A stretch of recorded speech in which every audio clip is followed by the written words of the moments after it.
As I mentioned in our previous presentation, the term carbohydrate is a fancy way of saying sugar. There are two classes of carbohydrates: simple carbohydrates, which are also called monosaccharides, and complex carbohydrates. Simply defined, monosaccharides are molecules that consist of just one sugar, such as glucose, fructose, which are shown here. Complex carbohydrates are basically just polymers composed of two or more sugars bonded together. One example is sucrose, shown here.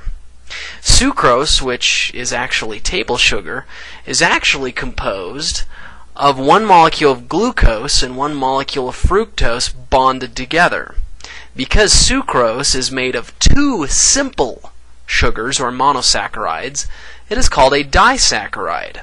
And yes, as indicated in this picture, you can separate sucrose into glucose and fructose by heating it with acid. Cellulose, which is a complex carbohydrate that is the major structural component of most plant matter, is a large polymer of glucose molecules bonded together. Cellulose is made up of way more than two glucose molecules, however. In fact, typical cellulose molecule is made up of about 3,000 glucose molecules all bonded together in a chain. Interestingly, you can separate cellulose out into its individual glucose constituents also by reacting it with excess acid and probably a buttload of heat and time. Now, I should point out to you that huge polymers like cellulose are obviously not disaccharides because they're made up of way more than two individual sugars. To keep things simple then, we just call any carbohydrate polymer that's made up of 10 or more sugars a polysaccharide. Any complex carbohydrate that's got anywhere between 3 and 10 sugars we call an oligosaccharide. Now, simple sugars like glucose and fructose can be drawn in either an open chain fashion, which is what these structures here are, or in a cyclic fashion, which I'll explain later on. For now, let's just focus on this open chain way of drawing sugars. Just so you know, straight chain sugars that have aldehydes on one end, like glucose or ribose shown here, are called aldoses. And straight chain sugars with ketones in them, like fructose shown here, or acetoheptulose shown here, are called ketoses. We can categorize these sugars further by giving them names that correspond to the number of carbons in their chains. For example, an aldohexose is a 6-membered sugar that contains an aldehyde on one end. So glucose is indeed an aldohexose. An aldopentose is a 5-membered sugar that contains an aldehyde on one end. Ribose is an aldopentose. We also have ketohexoses, or a ketoheptose. For example, fructose here is a ketohexose because it's got a ketone in it and it's got 6 carbons in its chain. And acetoheptulose is a ketoheptose. It's got 7 carbons in its chain and has a ketone inside it. I'll now introduce you to a special concept called D and L notation, which requires you to know the following background.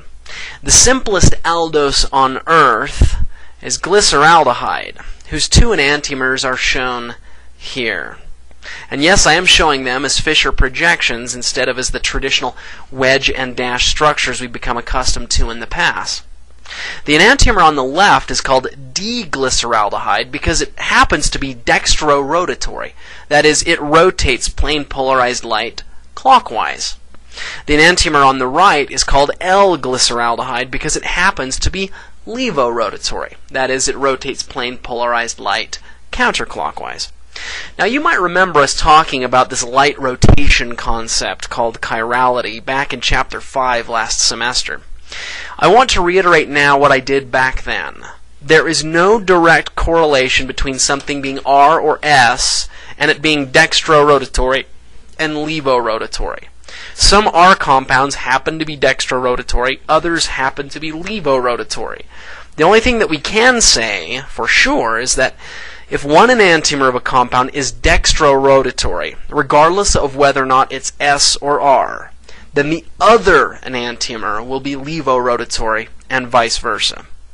Now, just so you know, D-glyceraldehyde happens to have an R configuration, and L-glyceraldehyde happens to have an S configuration.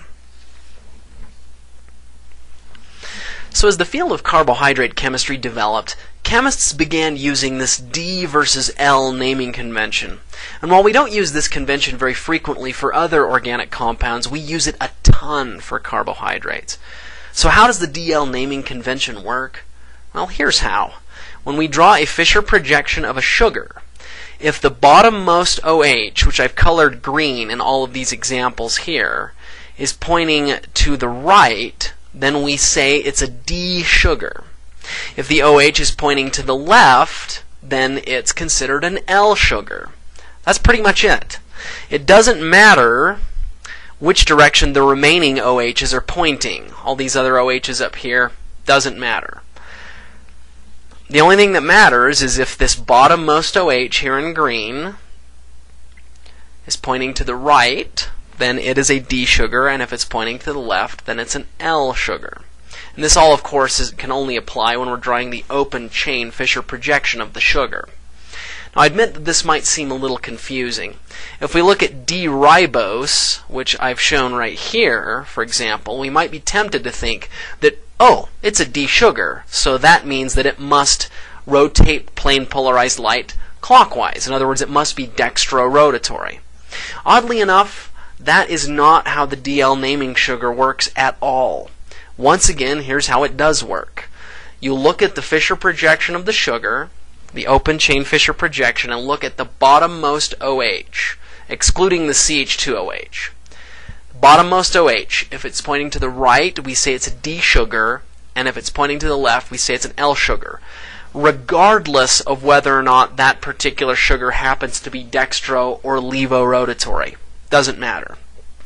So how did they come up with this crazy convention? Well, they just happened to notice that D-glyceraldehyde, which is dextrorotatory, has its OH pointing to the right when you draw it in this Fisher projection. And L-glyceraldehyde has its OH pointing to the left.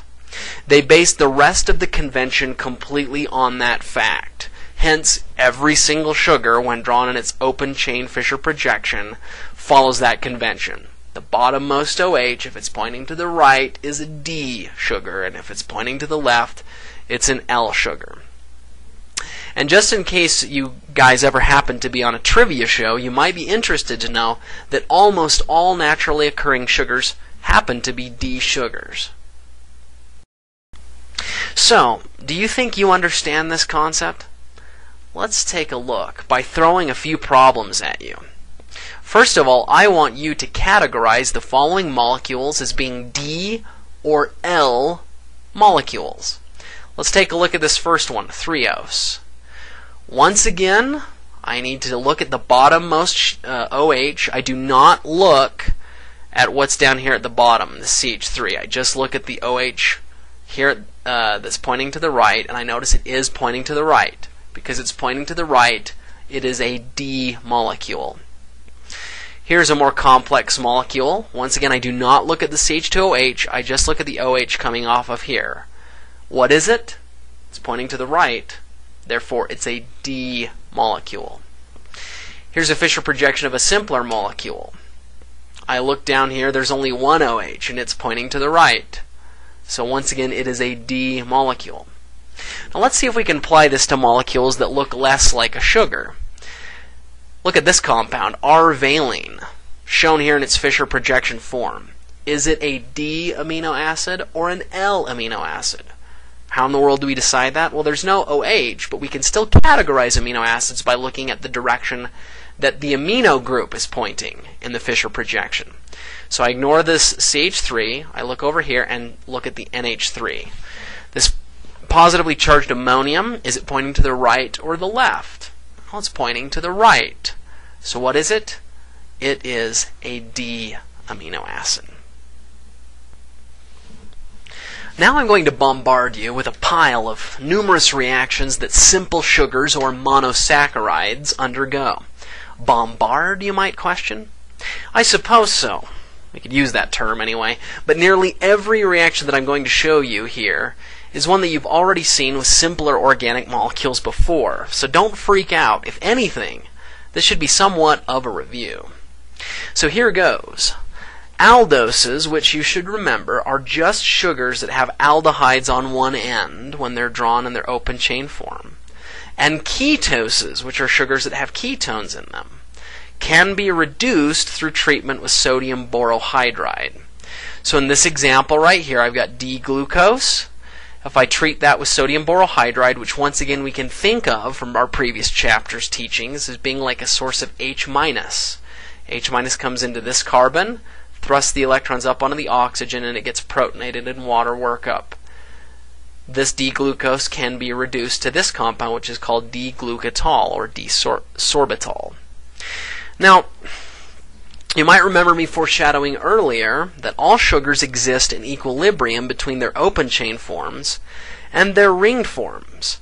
Thus, D-glucose, shown here in its open chain form, also exists in equilibrium with its ring closed form, shown here to the left. Now, before you proverbially crap your pants, just relax and don't worry about it for now. I promise I'll be talking about this in more detail later on, and I'll explain what is actually going on here. Another reaction we'll learn is this one. Aldoses can also be oxidized up to carboxylic acids, which are called aldonic acids. Thus, if I take this compound, D-glucose, which is an aldose because it has an aldehyde on the end, and I treat it with bromine and water, bromine can act as an oxidant and oxidize this aldehyde up to a carboxylic acid. Interestingly, when bromine and water is used, it only oxidizes up the aldehyde. However, if I use nitric acid and water as the oxidizing conditions, then it actually oxidizes up the aldehyde and this terminal primary alcohol. So let's compare these two. Once again, I go back. If I take an aldose like this and treat it with bromine and water, it only is powerful enough to oxidize up the aldehyde to the carboxylic acid, and it leaves this primary alcohol at the bottom alone. But if I take the same aldose and treat it with nitric acid and water, it's powerful enough of an oxidizing condition to oxidize up both the aldehyde and the primary alcohol to carboxylic acids. Now let's pretend that you have a cute little aldose like D-erythros shown here, and you want to somehow make it one carbon longer. How can you do that? Do you have to use magic? I'll tell you. We use this method called the Kiliani-Fisher synthesis. Here's how it works. If I treat D-erythros with cyanide, then what happens, as we've talked about in the past, is the negatively charged carbon comes in to this carbonyl carbon and thrusts the electrons up onto the oxygen. That gets protonated in the acid workup to give me this intermediate right here. And do you see that? Cyanide comes in, electrons go up onto this oxygen, and it then becomes protonated, so it makes this OH right here. This compound, this nitrile, is now, you can see, one carbon longer in the chain than the original sugar that I started with. I can take this nitrile and treat it with hydrogen and palladium over barium sulfate and reduce it to this intermediate, which is called an imine. You might remember us talking about imines back in chapters 18 and 21. Once I get to this imine intermediate, I can then treat it with acid and water to hydrolyze off the nitrogen and convert it back into an aldehyde. I've effectively then taken my initial starting material, the sugar, and over 3 steps converted it into a sugar that is 1 carbon longer. Once again, what are the conditions? First step is cyanide followed by acid workup to give me this nitrile. Second step is I reduce with hydrogen and palladium barium sulfate to this imine. And the third step is hydrolyzed with acid and water to generate this aldehyde. Now that doesn't end the story, unfortunately. As you can well imagine, this cyanide nucleophile right here can and does attack this aldehyde with equal ease from both sides, three-dimensionally speaking. Thus, this first step, I can imagine the cyanide coming in from one side to push this OH three-dimensionally going to the right. But you could also imagine the cyanide coming in from the opposite side to generate this intermediate, which has the OH pointing three-dimensionally to the left. Now, believe it or not, these two intermediates are actually different. You should note that the only difference between these two compounds right here is the fact that they have opposite stereo configurations at this first carbon stereocenter only.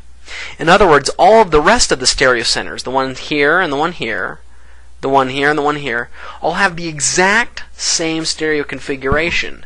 It's only the stereo configuration at this position right here that's different between these two molecules. I hope you can see that. Now, if I have the cyanide come in and attack here, giving me this intermediate, I can then follow the exact same sequence. I reduce the nitrile to an imine by treating with hydrogen and palladium barium sulfate. And then I hydrolyze off the imine to convert to the aldehyde. You'll notice then that the final product that I end up getting by this sequence is different from the product that I get going in the sequence above. The only difference, once again, is the stereochemistry at this carbon stereocenter right here. In my Fischer projection here at the bottom, this molecule, diarabinose, has the OH pointing to the left three-dimensionally. The product of the sequence on the top has the OH at this stereocenter pointing to the right three-dimensionally. So,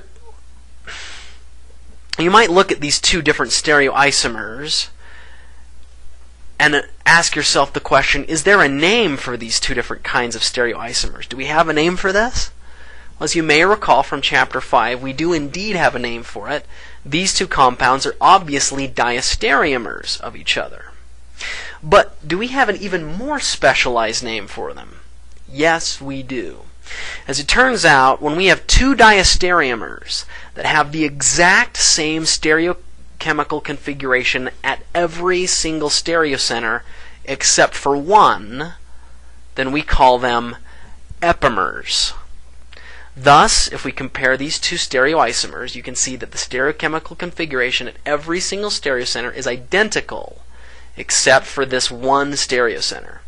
In D-ribose, the OH is going to the right, and diarabinose, OH is going to the left.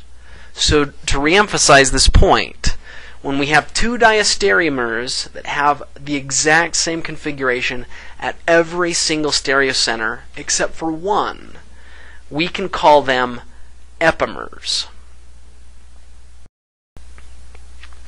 So what happens if you're in the opposite scenario? That is, you want to shorten your aldose by one carbon. What can you do?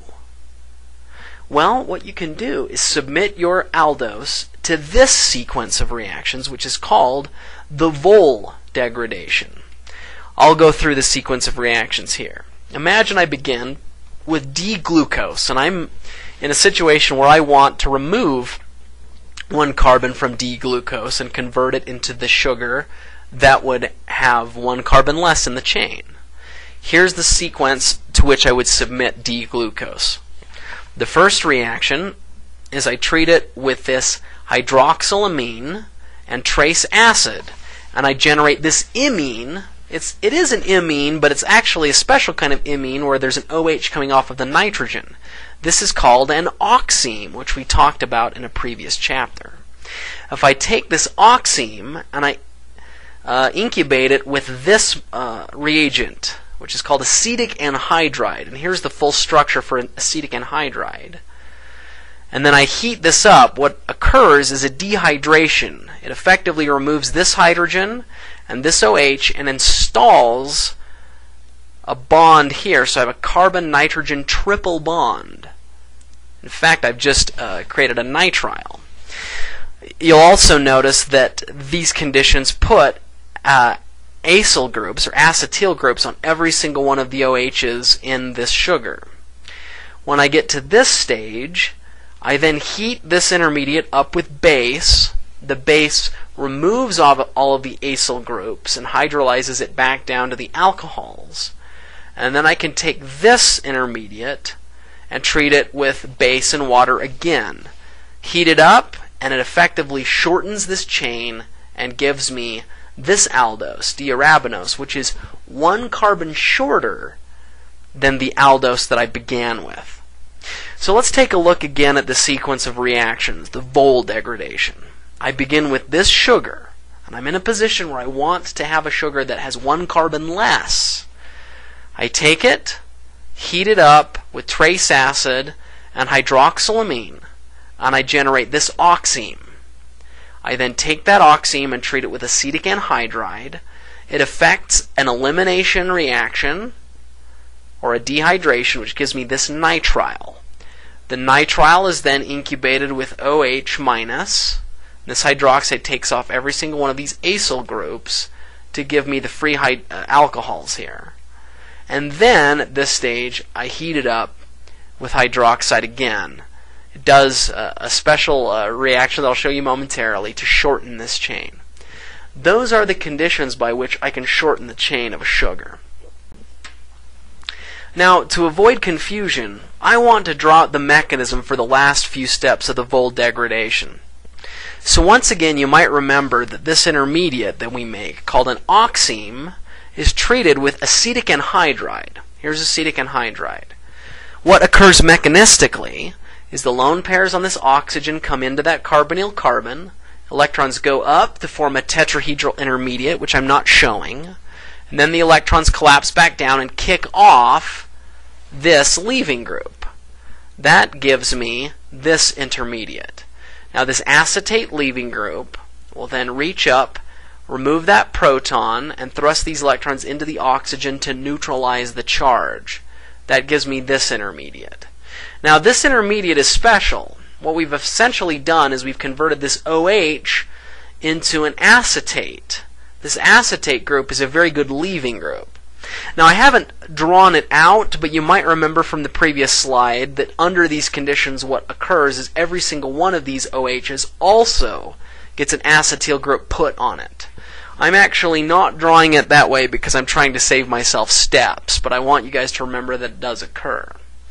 At this stage, we take this intermediate and incubate it with hydroxide. The hydroxide comes in here, tears off this proton, thrusts these electrons down like a trapdoor, and kicks off this acetate leaving group. This is an elimination reaction. When it does this elimination, it generates this nitrile intermediate, and once again gives off this acetate leaving group.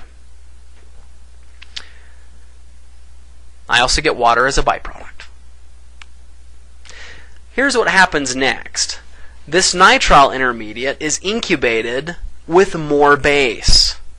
Now, I'm kind of doing a simplified reaction that may not be technically perfectly correct, but I still want you to see where all the reaction arrows go. This base can come here, strip this proton off, and take these electrons and dump them in here to form a double bond. When it does that, it kicks off cyanide as a leaving group and gives me this product, cyanide and water. So once again, you can see through this whole sequence, the effective result is that I've taken my initial sugar, my aldose, and removed 1 carbon in the chain and generated an aldose that is 1 carbon shorter. So here's where I'm electing to stop for now. Why? Because I'm tired, and maybe you are too. And I also have someone knocking my door right now. So let's take a quick break, after which I hope to see you for our final lecture on carbohydrates.